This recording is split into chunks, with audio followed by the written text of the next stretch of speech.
श्री राधे गर्ग संहिता की 17वां अध्याय श्री कृष्ण की बाल लीला में दधी चोरी का वर्णन। श्री कृष्ण की बाल लीला में दधी चोरी का वर्णन।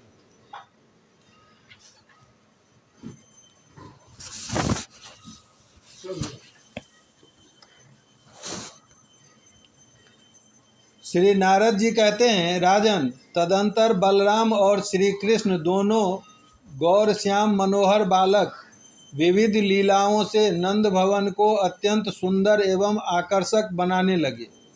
मिथिलेश्वर वे दोनों हाथों और घुटनों के बल से चलते हुए और मीठी तोतली बोली बोलते हुए थोड़े ही समय में व्रज में इधर उधर डोलने लगे। माता यशोदा और रोहिणी के द्वारा लालित पालित वे दोनों शिशु कभी माताओं की गोद से निकल जाते और कभी पुनः उनके अंक में आ बैठते।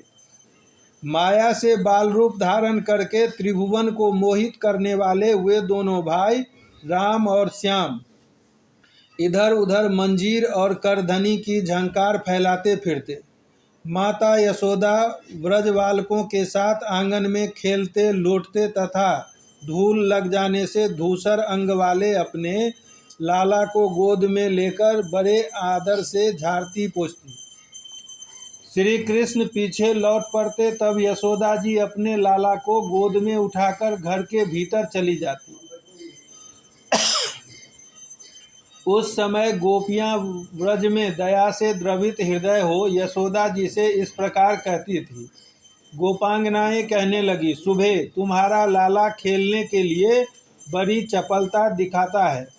इसकी बाल केली अत्यंत मनोहर है, ऐसा न हो कि इसे किसी की नज़र लग जाए। अतः तुम इस काक पक्षधारी मधुमेह दुधमुहे बालक को आंगन से बाहर मत निकलने दिया करो। देखो न, इसके ऊपर के 2 दांत ही पहले निकले हैं, जो मामा के लिए दोषकारक है। यशोदा जी, तुम्हारे इस बालक के भी कोई मामा नहीं है, इसलिए विघ्न निवारण के हेतु तुम्हें दान करना चाहिए। गौ, ब्राह्मण, देवता, साधु, महात्मा तथा वेदों की पूजा करनी चाहिए। श्री नारद जी कहते हैं, राजन, तब से यशोदा और रोहिणी जी पुत्रों की कल्याण कामना से प्रतिदिन वस्त्र, रत्न तथा नूतन अन्न का दान करने लगी। कुछ दिनों बाद सिंह शावक की भांति दिखने वाले राम और कृष्ण दोनों बालक कुछ बड़े होकर गोष्ठों में अपने पैरों के बल से चलने लगे। श्रीदामा और सुबल आदि व्रज बालक सखाओं के साथ यमुना जी के शुभ्र वालुकामय तट पर कौतूहल पूर्वक लौटते हुए राम और श्याम नील सघन तमालों से घिरे हुए कदम्ब कुंज की शोभा से विलसित कालिंदी तटवर्ती उपवन में विचरने लगे। श्री हरि अपनी बाल लीला से गोप गोपियों को आनंद प्रदान करते हुए सखाओं के साथ घरों में जा जाकर माखन और घृत की चोरी करने लगे। एक दिन उपनंद की पत्नी गोपी प्रभावती श्री नंद मंदिर में आकर यशोदा जी से बोली। प्रभावती ने कहा, यशोमती, हमारे और तुम्हारे घरों में जो माखन, घी, दूध, दही और तक्र है, उसमें ऐसा कोई बिलगाव नहीं कि यह हमारा है और वह तुम्हारा है। मेरे यहाँ तो तुम्हारे कृपा प्रसाद से ही सब कुछ हुआ है। मैं यह नहीं कहना चाहती कि तुम्हारे इस लाला ने कहीं चोरी सीखी है। माखन तो यह स्वयं ही चुराता फिरता रहता है, परंतु तुम इसे ऐसा न करने के लिए कभी शिक्षा नहीं देती। एक दिन जब मैंने शिक्षा दी तो तुम्हारा यह ढीठ बालक मुझे गाली देकर मेरे आंगन से भाग निकला। यशोदा जी, ब्रजराज का बेटा होकर यह चोरी करे, यह उचित नहीं है, किंतु मैंने तुम्हारे गौरव का ख्याल करके इसे कभी कुछ नहीं कहा। श्री नारद जी कहते हैं, राजन, प्रभावती की बात सुनकर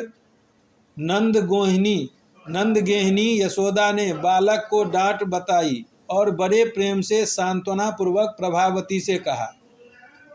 श्री यशोदा बोली, बहिन, मेरे घर में करोड़ों गौएं हैं। इस घर की धरती सदा गोरस से भीगी रहती है। पता नहीं यह बालक क्यों तुम्हारे घर में दही चुराता है। यहाँ तो कभी यह सब चीज चाव से खाता ही नहीं। प्रभावती, इसने जितना भी दही या माखन चुराया हो वह सब तुम मुझसे ले लो। तुम्हारे पुत्र और मेरे लाला में किंचित मात्र भी कोई भेद नहीं है। यदि तुम इसे माखन चुराकर खाते और मुख में माखन लपेटे हुए पकड़कर मेरे पास ले आओ तो मैं इसे अवश्य ताड़ना दूंगी, डांटूंगी और घर में बांध रखूंगी।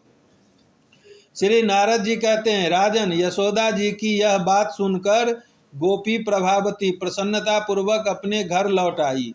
एक दिन श्री कृष्ण समवयस्क बालकों के साथ फिर दही चुराने के लिए उनके घरों से होते हुए और भी घरों में गए। घर की दीवारें पास सटकर एक हाथ से दूसरे बालक का हाथ पकड़ धीरे धीरे घर में घुसे। छीके पर रखा हुआ गोरस हाथ से पकड़ में नहीं आ सकता।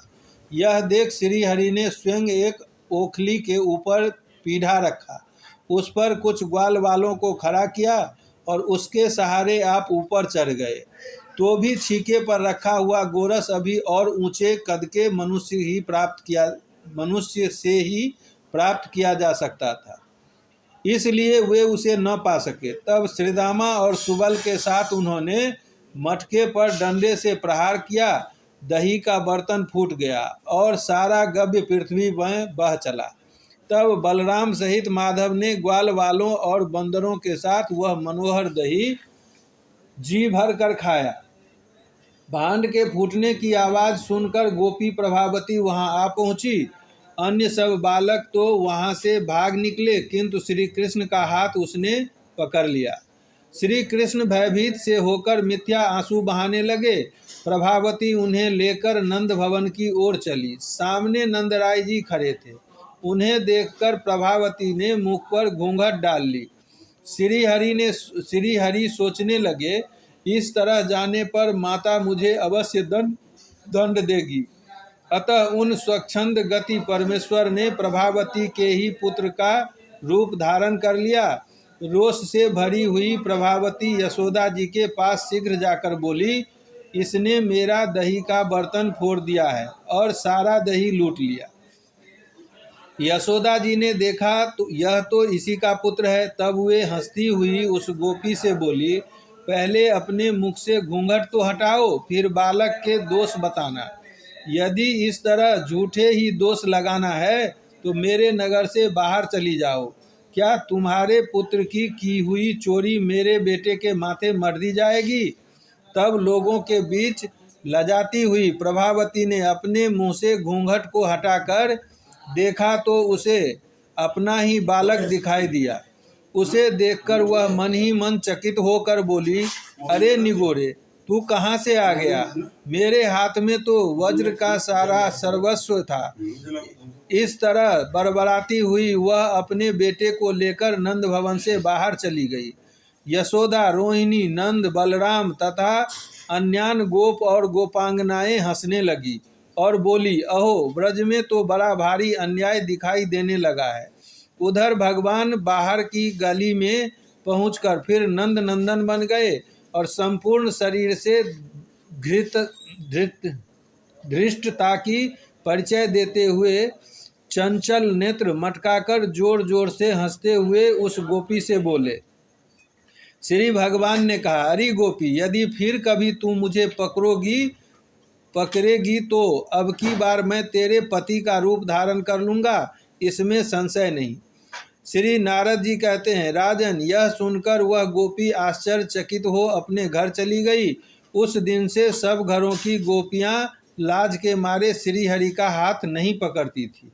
इस प्रकार श्री गर्ग संहिता में गोलोक खंड के अंतर्गत श्री नारद बहुलास संवाद में श्री कृष्ण के बाल चरित्र दधी चोरी का वर्णन नामक 17वां अध्याय पूरा हुआ। विश्राम कर दूं? 2 मिनट प्रेम से बोलिए आनंद कंद भगवान की जय। श्री युगल सरकार की जय। श्री सद्गुरुदेव भगवान की जय।